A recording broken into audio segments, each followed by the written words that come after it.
I'm joined now by James Fallows, the national correspondent for The Atlantic, an American magazine focusing on foreign affairs, politics and the economy. Mr Fallows is also a former speechwriter for Jimmy Carter.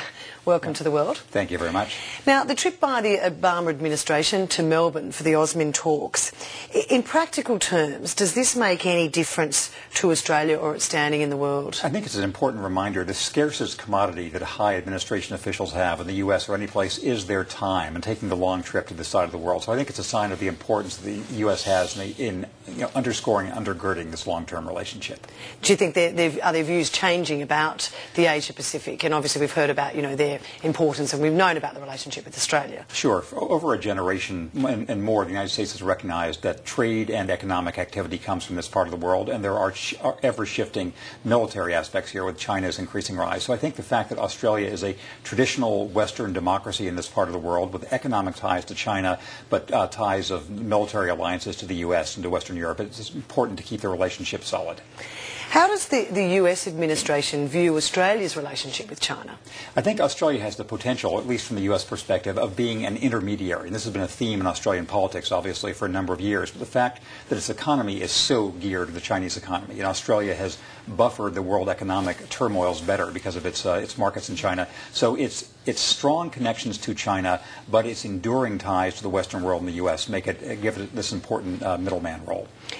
There was talk today about Asia's regional architecture, and we've got the US-led APEC and now the East Asia Summit. Right. Do we need the two bodies? I think that the theory from the U.S. is the more of these sort of conciliatory and consultative bodies there are, the better. The more you can essentially rope in China as it grows militarily and economically to the countries surrounding it and to the rest of the world, the better this is for managing this inevitable growth. And now you say there are many Chinas. Yes. Which ones do you feel that Australia should pay more attention to?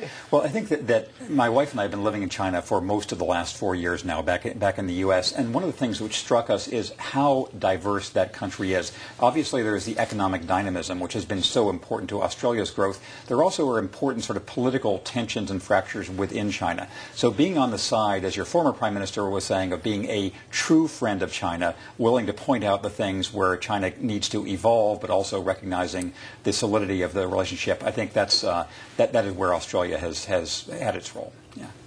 Look, turning to domestic US politics, the administration now has pumped billions of dollars into the economy to boost it. Mixed results. Why is the American economy not improving? I know there's a very long answer. Yes, I think if anyone had an answer to that, that person would be hired tomorrow either by the Obama administration or the new Republican opposition. I think the calculation last year by the Obama administration was they couldn't afford to spend too much for a stimulus program. Some people said then that the result would be too tentative a stimulus, and that seems to be, in retrospect, the correct diagnosis. So now they're trying to do what they can to correct a failure of demand in the U.S. and worldwide to avoid another dip in the world recession. Do you think they will continue with the stimulus? Because the fact is you've still got unemployment at 9%, sure. Massive, obviously, housing crisis.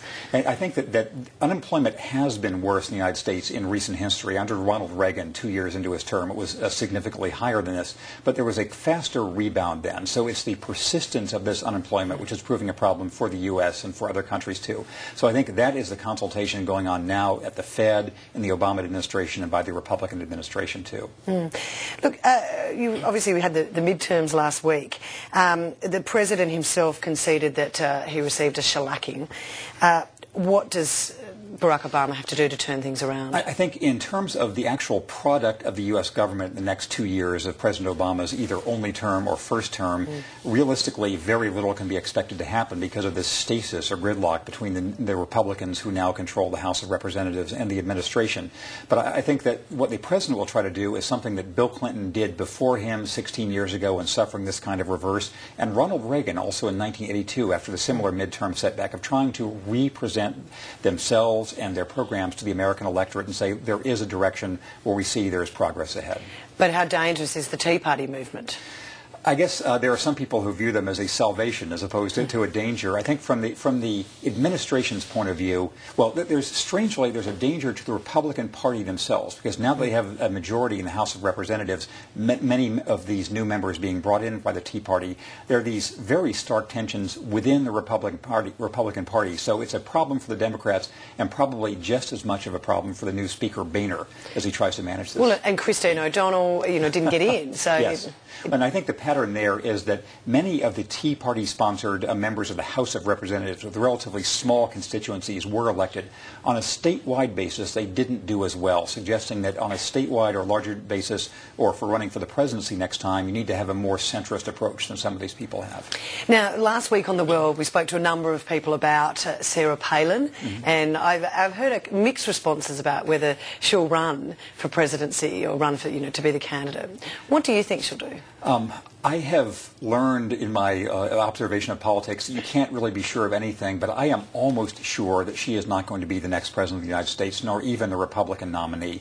And the reason is, to be a prominent media figure as she is, you can do that with a very small share of the public watching you. To be the actual winner, you have to get 51% of the vote, etc. And so I think she has a lot of support, but even higher negatives. And there's never been a case of somebody whose negatives are as high as hers winning the presidency. And if that is the case, then why is she such a public figure, such a media figure? There is, I guess it's a similar question about Oprah, or who I gather is coming to Australia soon, or very popular radio figures like Rush Limbaugh, who has such influence in the U.S., that if you have intense support from even a substantial minority of the population, you can go very far with that. And she has been a very important motivating force for conservative causes and conservative money-raising activities and the rest. But that's different from winning majority support to win national office. Interesting times. James Fallows, thanks very much for joining us this evening. My pleasure. Thank you.